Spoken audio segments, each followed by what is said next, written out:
देखो बेटे, हम लोगों ने थ्योरी का टॉपिक चैनल पर देख लिया था, तो मैं आप लोगों से रिक्वेस्ट किया था कि अब न्यूमेरिकल भी 1-2 दिन आप लोगों को सेंड करेंगे। न्यूमेरिकल बोर्ड का, एनसीईआरटी का, कंपटीशन का सब एक साथ कर रहे हैं। 2 दिन आपको लगातार न्यूमेरिकल ही जाना है। क्वेश्चन है बेटे, find value of critical angle.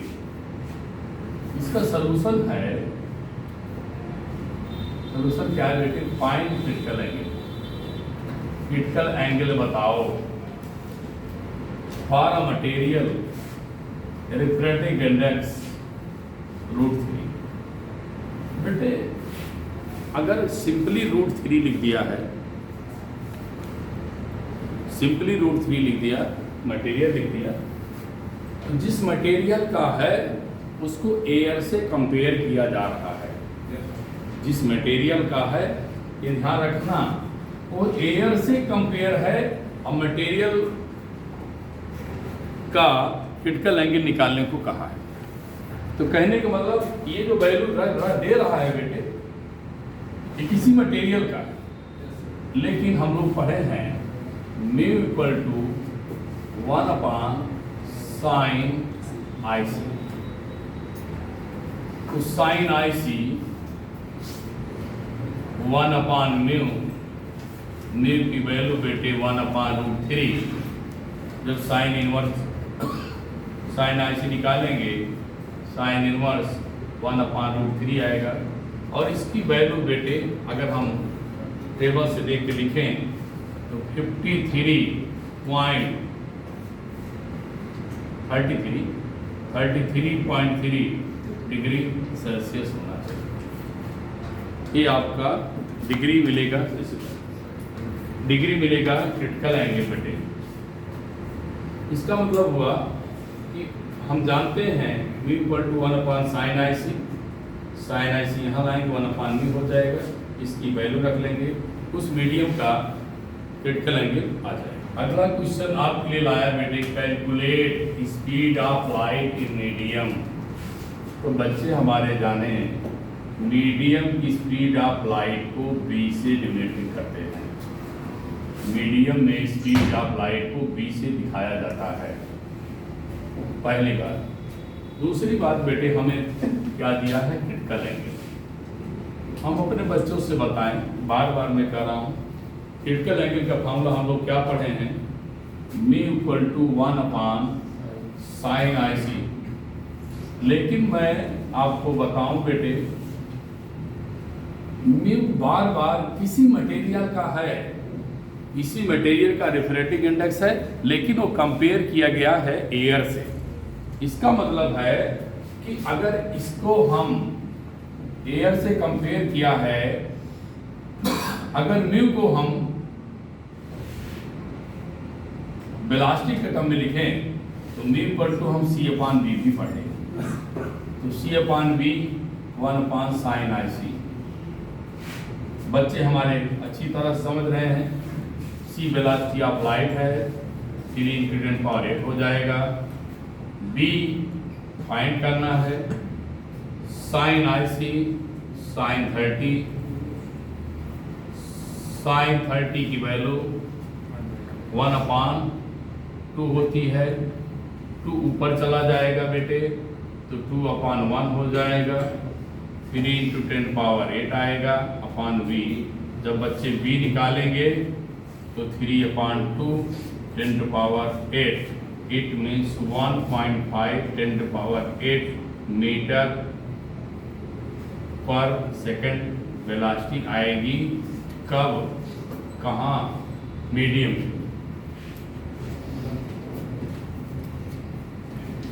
बेटे अगला क्वेश्चन लाया है, डिटरमाइन डायरेक्शन। डायरेक्शन मीन्स बेटा angle, direction means angle. Which fish मछली under water see sitting the sun. हमें बताइए, सी माने ताला, सी माने सी माने देखना, कहाँ? Under the water. सी माने देखती है वाटर के अंदर, सिटिंग द सन डूबता हुआ सूर्य। तो मैं आप लोगों से बताएं, सोचिए ये वाटर का सरफेस है,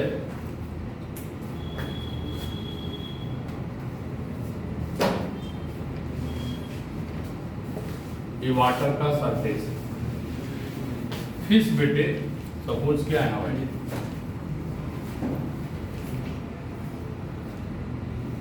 ये फिश है। अब हम लोग पढ़े हैं बेटे कि जब सनसेट करेगा, ये सन का शेप बना दिया सिटिंग। सपोज करते हैं बेटे कि सन जब सेट करता है, यहाँ से जो इंसिडेंट करती है वह यहाँ से 90 एंगल बनाते हुए इसके पास पहुँचती है, इसके पास पहुँचती है। तो जब ये अगर R90 बनाएगी तो यहाँ जो एंगल बन के तैयार होगा वो कैसा होगा, क्रिटिकल एंगल। लेकिन चाहे सन डूबता है, चाहे सन राइज करता है, सन सेट हो जाए, सन राइज हो जाए, तो हमें 4 डिग्री का डिफरेंस मिलता है, एंगल डिफरेंस होता है। इसलिए हमें महसूस होगा डूबने से पहले इसको ये ऑपरेंट महसूस होगा कि सन यहाँ पर है। डूबने से पहले, जब डूब जाएगा तभी उसे महसूस होगा कि अभी सन डूबा नहीं है, कुछ डूबने की कंडीशन में है, उसमें कुछ एंगल का चाहिए। अब ये आईसी है, ये जो मिलेगा बेटे नॉर्मल से 90 माइनस आईसी मिलेगा। ये आईसी है, इन दोनों लाइन के बीच अगर आप बनाए लाइन को, क्या मिलेगा, आईसी। अगर हम आईसी निकाल लेते हैं, 90 से सबट्रैक्ट कर जाएंगे, हम बता देंगे वर्टिकल डायरेक्शन से कितना एंगल बनाई हुई है, क्योंकि आईसी निकाल दिया इसमें, वर्टिकल से कितना एंगल, ये हॉरिजॉन्टल का एंगल निकल आएगा ना। देखिए आईसी है, आईसी है आपका, आईसी इसको क्यों ना चाहिए, सॉरी आईसी है विद क्या मिलेगा, आईसी मिलेगा। अब ये जो एंगल बनेगा वो क्या मिलेगा, 90 माइनस आईसी। तो कहने का मतलब हुआ अगर हम आईसी फाइंड कर लिया, आईसी निकल गया, तो नॉर्मल वर्टिकल से कितनी डायरेक्शन है हमें वो मिल जाएगी। हमें वर्टिकल से चाहिए तो हम बेटा लगाएंगे, स्नेल्स लॉ लगाएंगे। स्नेल्स लॉ क्या, ये वाटर है बेटे, वाटर का रेफ्रेक्टिंग इंडेक्स, वाटर का एंगल, एयर का रेफ्रेक्टिंग इंडेक्स, एयर का एंगल, एयर का एंगल, एयर का एंगल कितना है, 90। एयर का एंगल क्या है, 90। क्यों 90 लिया, ध्यान रखना, क्योंकि जब हमने आईसी लिया तब R90 बन रहा है, क्रिटिकल एंगल बनेगा, मुझे पता है। जब हमारा आईसी बनेगा तो मेरा R90 होना है, ये शर्त है। तो बेटे क्या किया, वाटर का रिफ्रैक्टिव इंडेक्स, वाटर का एंगल, एयर का रिफ्रैक्टिव इंडेक्स, एयर का एंगल 90 लेंगे, क्योंकि आईसी पे जो एंगल आर बनेगा वो हम पहले से जानते हो 90 बनता है। इसकी वैल्यू 1.33 साइन आईसी आपको निकालना है, एयर का 1 होता है, साइन 90 भी, साइन 90, साइन 00, साइन 90 1, तो साइन आईसी क्या मिलेगा, साइन 00 होता है बेटे, और साइन 90 1 अपॉन क्या मिलेगा, 1.33। हमारा बेटे जब आईसी निकालोगे तो साइन इनवर्स 1.33। आप इसे सॉल्व करेंगे, सॉल्व करके पा जाएंगे लगभग 48.7 डिग्री। अब बेटे हमें आईसी मिल गया, तो एंगल देखेंगे 90 माइनस आईसी, 90 माइनस 48.7 डिग्री। अब आपका जो एंगल घटाने के बाद मिलेगा समथिंग 41.8 3 डिग्री आएगी। ये आपका क्वेश्चन है।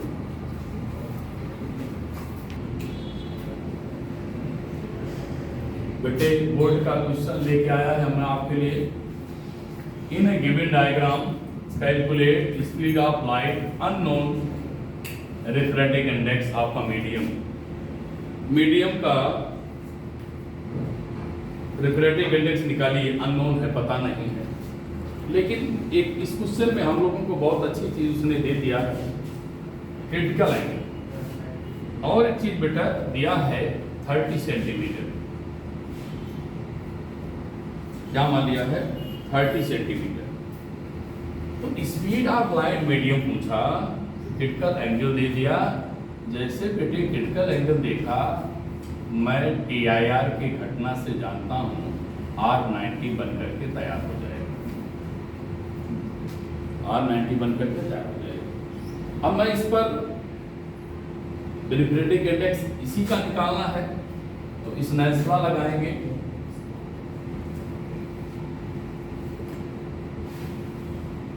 Unknown refractive index, critical angle, medium का नोन रिफ्रैक्टिव इंडेक्स जो मुझे बेटे फाइंड करना है, उसका एंगल, सेकेंड मीडियम का एयर का रिफ्रैक्टिव इंडेक्स 1, एंगल sin 90। अब मुझे बेटे अगर sin IC मिल जाता है तो हमारा काम हो जाएगा। sin IC पाएंगे कैसे?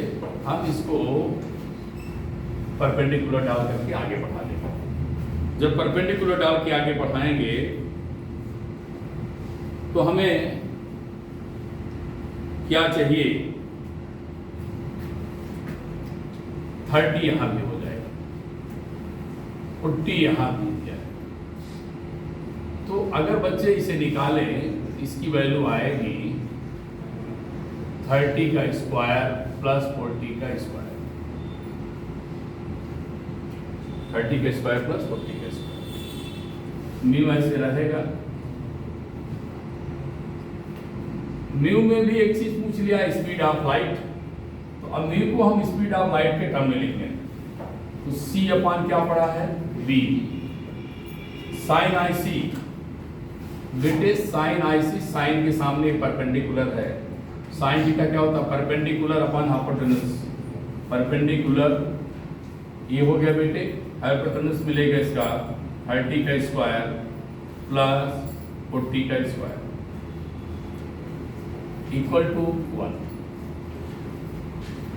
अब हमें चाहिए बेटे B की वैल्यू, तो C की वैल्यू रखेंगे, क्रॉस मल्टीप्लाई करें इसको, B निकालना है तो B को यहाँ कर दीजिए, बस B को यहाँ कर दीजिए, जैसे वैसे पड़ा रहने दीजिए। C की वैल्यू 10 पावर 8 30 अपॉन 30 का स्क्वायर प्लस 40 का स्क्वायर। अब हम इसे सॉल्व करना चाहते हैं। सॉल्व करके कैसे लिखेंगे? सॉल्व करके कैसे लिखेंगे? अब बेटे इसको सॉल्व करें, 90 10 पावर 8 अपॉन 50 बेटे कैंसिल कर दिया, तो 9 अपॉन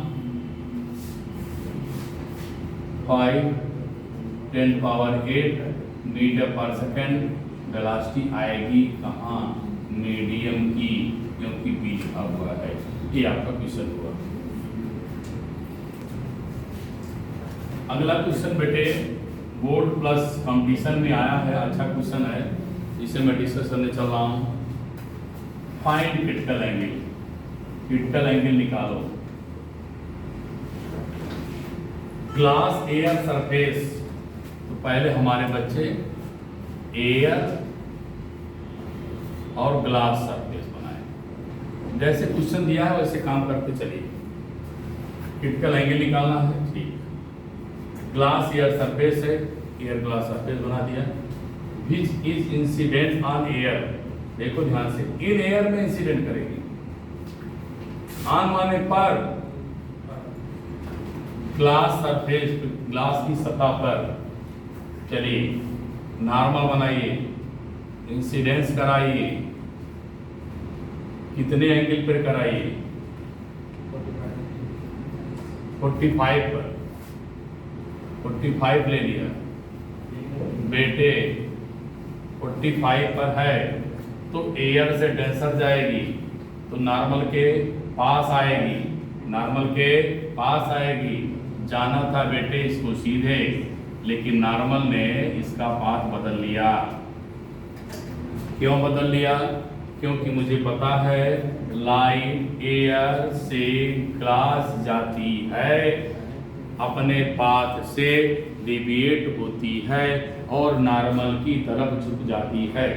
इसलिए बेटे नॉर्मल की तरफ झुकी तो, लेकिन अब आप सुनिए कितना डिविएशन हो गया, 15 डिग्री, 15 डिग्री डिविएट हो गई अपने पाथ से। तो 15 डिग्री डिविएट हो गई। ये 45 है 45, इसको भी 45 होना चाहिए था, 15 डिविएट हो गई। अब कितना बचेगी? 30 डिग्री बचेगा बेटा। अब कितना बचेगा? ये 30 डिग्री बचेगा। और 30 डिग्री निकालने के साथ अब हमको लगाना है बेटे, दो बात ध्यान रखना है। पूछा है क्रिटिकल एंगल बताइए। क्रिटिकल एंगल बताने के लिए हमें म्यू इक्वल टू क्या चाहिए? 1/sin IC। इसका मतलब मेरे बच्चों को तलाश है किसकी? म्यू की। क्या तलाश है? म्यू की। तो म्यू कैसे तलाशेंगे? बाई स्नेल्स लॉ से, बाई स्नेल्स लॉ से आप तलाशेंगे। लेकिन बच्चे सोचेंगे सर क्यों स्नेल्स लॉ लाए? बेटे हमें कई चीज दिया है। एयर का रिफ्रैक्टिव इंडेक्स 1 पता है, ग्लास का रिफ्रैक्टिव इंडेक्स निकाल लेंगे, एंगल इंसिडेंट दिया है, एंगल ऑफ रिफ्रैक्शन दिया है, इसलिए मुझे म्यू निकालने में कोई समस्या नहीं है। म्यू आ जाएगा तो ऐसे आ ही जाएगा। कैसे निकालेंगे? 1 refractive index, angle 45, refractive index, angle कितना बेटे? 30। रिफ्रैक्टिव इंडेक्स निकालिए 1 sin 45 1/√2 sin 30 1/2। और म्यू डब्ल्यू की वैल्यू कितनी आएगी? मेरे बच्चे बताएं कितनी आएगी? म्यू डब्ल्यू वैल्यू कितना है बेटे? √2 आ गया। अब हमें म्यू कैसे निकलेगा यहाँ मैं बता दूं, निकाल लास्ट है पॉइंट इसका। जब बच्चे म्यू बता दिए तो म्यू की वैल्यू कितना दिया है? √2। म्यू इक्वल टू क्या? 1/sin IC। sin IC क्या निकलेगा बेटे? म्यू इक्वल टू क्या? 1/sin IC। sin IC क्या निकलेगा? 1/म्यू, 1/म्यू कर दिया। IC इक्वल टू क्या? sin इनवर्स 1/ क्या? म्यू। म्यू की वैल्यू कितना दिया है? sin इनवर्स 1/ क्या बेटा? √2। और √2 की वैल्यू कितनी होती है? 45। मेरे बच्चे जान जाएंगे क्रिटिकल एंगल की वैल्यू 45 डिग्री आ गई।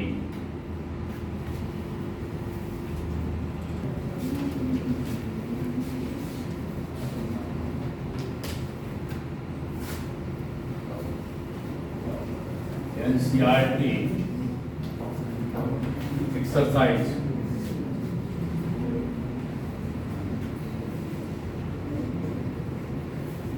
NCERT एक्सरसाइज का न्यूमेरिकल नंबर 9.5 है। हमें इस न्यूमेरिकल को लिखने की जरूरत नहीं, आप अपने बुक में बेटा देखें। लिखा है a small bulb placed on bottom of tank containing water to depth of 80 centimetre. एक मैंने बेटे कंटेनर बना लिया, उस कंटेनर की गहराई डेप्थ, गहराई उसकी कितनी है? 80 सेंटीमीटर। क्वेश्चन कह रहा है एक small bulb place at bottom of water tank, depth 80 centimetre. ठीक, वाटर टैंक बना लिया, गहराई 80 सेंटीमीटर रख लिया। कह रहा है बेटे वाटर टैंक के बॉटम पर एक बल्ब रख दिया गया, यहां पर बल्ब है। अब बल्ब बनने के बाद बच्चे देखिए ध्यान से, बल्ब बन गई। What is area of surface water through which light is bulb can image out. Refrigerating index water का दिया है बेटे 1.33। बड़ा सुंदर क्वेश्चन है, इसको थोड़ा सा आप इमेजिन करिए। अगर कहीं भी किसी भी कंटेनर के बॉटम पर बल्ब रख देंगे, बल्ब जब ग्लो करेगी, जलेगी, उसका जो निकलेगा, रे बाहर निकलेंगी, वो बेटा स्ट्रेट नहीं निकलेंगी, उसके एक स्फीरिकल शेप बनाते हैं, मतलब कोन की टाइप। कोन जहाँ से सोर्स है वहाँ से थोड़ा थोड़ा करके ऐसे ऐसे वो फैल जाएंगे। तो मैं इमेजिन करता हूँ कि यहाँ से जो शेप बनेगा वो वाटर की सतह पे कोन शेप का बनेगा, और कोन की शेप पे बनने के बाद इमेजिन करिए कोन में मान लिया इस टाइप का बनेगा। और आप इमेजिन करना ही पड़ेगा कि जब डेंसर से रेयर रे जा रही है तो PIR घटना होती, तो ये बल्ब उल्टी दिखती, बल्ब को उल्टा नहीं दिखा रहा है, वो कह रहा है उससे कितना एरिया सरफेस बनाएगी। तो मान लेते हैं बेटे यह सर नॉर्मल से रे 90 एंगल बनाती है, और अगर 90 मान लिया तो मैं इंसिडेंट को फिट करेंगे मान लो। अब इसका एक फिर एंगल बनाइए, ये भी आपका क्या बन जाएगा, क्रिटिकल बन जाएगा। ऐसे फिर आप नॉर्मल ले लेंगे IC, ये भी आपका IC, फिर बेटे आपका R, फिर आपका R 90 बन जाएगा। ये बन करके आपका रेडी हो गया क्लियर। अब आपको इसकी एरिया चाहिए। एरिया मुझे पता है पाई R स्क्वायर, क्या हो जाएगी इसकी एरिया, पाई R स्क्वायर। अब एरिया मिल गया। अब मुझे बेटा इसकी रेडियस चाहिए। इसकी रेडियस क्या मान लिया, R। इसकी यहां तक की हाइट, गहराई 80 है, इसी के पैरेलल मान लिया। अब मुझे R चाहिए, तो tan IC perpendicular upon base, perpendicular upon base. तुम कितनी बातें रहते हो यार हमारा। अब बेटे यहां से R निकालेंगे हम, 80 tan IC मिलेगा, बराबर पाई 80 tan IC का स्क्वायर। ए के बाद फिर पाई 80 का स्क्वायर, फिर बेटे tan square IC, tan square क्या मिलेगा IC। अब यहां फिर क्या करेंगे, पाई 80 का स्क्वायर, यहां क्या कर देंगे, साइन क्या होता है बेटा, tan क्या होता है, sine in square IC upon cos square IC। फिर बेटे पाई 80 का स्क्वायर, साइन IC कैसे पाएंगे, ये जाने कैसे पाएंगे बेटे। म्यू दिया है, mu equal to 1 upon sine IC, sine IC equal to 1 upon mu, mu की वैल्यू बेटे 1.33 कर दिया, अगर रखूंगा 1 अपॉन 33 का होल स्क्वायर अपॉन कास को लिख सकते हैं 1 माइनस साइन स्क्वायर, तो 1 माइनस 1.33 का होल स्क्वायर। अब बेटे इसको आप सॉल्व करेंगे, ध्यान रखना बेटे मैं इसको सेंटीमीटर में लिखा हूँ, मीटर में नहीं है, ध्यान रखिएगा। तो आप लोग जब मीटर बनाएंगे तो सॉल्व करेंगे, सॉल्व करने के बाद 26 मीटर स्क्वायर आएगा, 2.6 मीटर स्क्वायर। तो आप ये भी कर सकते हैं, अगर इसको सेंटीमीटर में करें तो 26 इंटू 2.6 मीटर स्क्वायर करेंगे, 2.6 मीटर स्क्वायर। क्यों, क्योंकि इसको हमने सेंटीमीटर में लिया है, मीटर में कन्वर्ट करेंगे, मीटर में अगर कन्वर्ट करना है तो वहाँ से लाइए, और सेंटीमीटर में करना है तो सेंटीमीटर में लिख दे रहे हैं। 2.6 100 1 2 3 4 सेंटीमीटर का स्क्वायर। इट मीन्स ये आएगा आपका 2600.0 सेंटीमीटर स्क्वायर। तो चाहे आप दोनों क्वेश्चन सही हैं, ये सेंटीमीटर में है और ये आपका सेंटीमीटर में। बेटे क्वेश्चन नंबर 9.22 एनसीईआरटी का क्वेश्चन है और पेज आप देखेंगे जैसा मैं देख रहा हूँ, पेज बेटे 346 है, 346 है। बड़ा सुंदर क्वेश्चन है, धैर्य से देखिएगा। पेज भी लिख दे रहा है 346। पेज इसलिए नहीं डाल रहा था, कभी कभी बुक जो है बेटे चेंज होती हैं, उसको पेज वगैरह थोड़ा डिस्टर्ब होते हैं, लेकिन मैं लिख दिया हूँ। लिखा है at what angle should be ray incident. बहुत सुंदर गजब का क्वेश्चन है, मेरे बच्चे ध्यान सुनेंगे तभी समझ में आएगा। बेटे इनका क्वेश्चन है at what angle should ray incident on the face of prism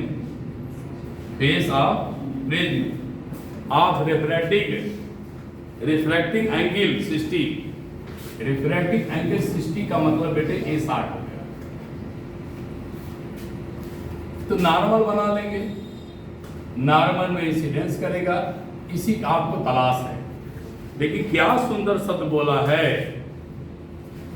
क्या सुंदर शब्द बोला है, so that just suffers total TIR eight other face.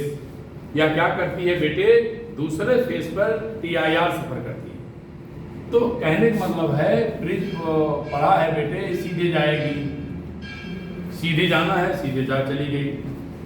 अब प्रिज्म का भी इसमें क्वेश्चन लग रहा है फॉर्मूला, लेकिन इसने कहा है अदर फेस पे TIR की घटना होगी। अगर TIR घटना होगी तो 90 होगा। अगर ये 90 होगा तो R1 है, ये आपका R2 है, निश्चित है। मैंने पढ़ाया है क्रिटिकल एंगल पर, जब R 90 हो जाए तो इंसिडेंस किसके बराबर हो जाता है, क्रिटिकल के। इंसिडेंस किसके बराबर हो जाता है, क्रिटिकल के। क्वेश्चन के अकॉर्डिंग मैं लिखना चाहता हूँ I2 इक्वल टू IC। क्यों, इस एंगल पर R 90 होगा तो दोनों इक्वल हो जाएंगे, मतलब आपको R2 मिल गया। क्योंकि जिस एंगल पर R 90 बनता है, eight which angle corresponding angle be called the critical angle. तो बेटे R 90 मिल गया तो इंसिडेंस एंगल को हम आज क्रिटिकल एंगल कहेंगे, लेकिन इस फेस पे इंसिडेंस एंगल R2 है। इसी सारे भी I के पास चलना है। अब हमको ये मिल गया। अब इतना मिलने के बाद नीचे ये भी दिया है, ग्लास है, ग्लास का रिफ्रैक्टिव इंडेक्स 1.5 है। ग्लास का रिफ्रैक्टिव कितना है, 1.5। तो बेटे न्यू इक्वल टू क्या होता है, 1/sin IC। बेटे हमारे निकालेंगे sin IC equal to 1/μ, IC equal to sin inverse 1/μ। फिर बेटे sin इनवर्स 1/1.5। आज से सॉल्व करेंगे, लॉग टेबल से, मोबाइल से भी करेंगे, 40/40। अब जैसा हम लोग पढ़े हैं बेटे, इन तीनों अंक का sum A equal to R plus R1 plus R2। तो बेटे A कितना दिया है, 60। R1 फाइंड करना है। R2 हमारा किसके बराबर है, क्रिटिकल एंगल के बराबर है। R2 किसके बराबर है, क्रिटिकल एंगल। क्रिटिकल एंगल कितना आया है, 41। तो R1 निकालेंगे 60 माइनस 41, इट मीन्स यहाँ आपका 9, यहाँ मिलेगा आपका 1। ये आपका R1 आ जाएगा। अब यहाँ क्या हो जाएगा, अब बेटे इस फेस पर ABC, अदर फेस की बात किया था क्वेश्चन में, इसलिए मैं इस फेस की बात किया। अब आइए फेस पे इस आंसर लगाइए। 1 का मतलब एयर है बेटे, रिफ्रैक्टिव इंडेक्स एयर का 1। IC refractive glass 1.5। R1 ये बेटे निकाल लिया 90। कितना बढ़िया क्वेश्चन था बेटे, शायद आपको मैं समझा पा रहा हूँ और समझिएगा भी। और जहाँ पर जितने बच्चे आपसे मिल जाएं उनको जरूर मैसेज जरूर दीजिए, उनका भी भला हो, हमारा ही कहना है और आपसे कुछ नहीं मांगा जा रहा है। साइन 19 मैं तो बेटा लिख के लाया हूँ क्योंकि आपको बताना था। 0.3256 होता है। साइन इनवर्स पूरी वैल्यू को लिख दिया 1.32 आएगा बेटे 30 डिग्री। बड़ी अच्छी बात। जब मुझे यहाँ पर आई सी लिखे हैं, लेकिन बेटा इसको आई कर लेना, मुझसे भूल हुई है। इंसिडेंस एंगल है, एयर का रिफ्रैक्टिव इंडेक्स, इस फेस का एंगल, इसका रिफ्रैक्टिव इंडेक्स, इसका एंगल यहाँ से बेटे लाया है, यहाँ से लाया है। इसको सॉल्व करके जब आप इंसिडेंस एंगल निकालेंगे तो 30 डिग्री आना चाहिए। Thank you class.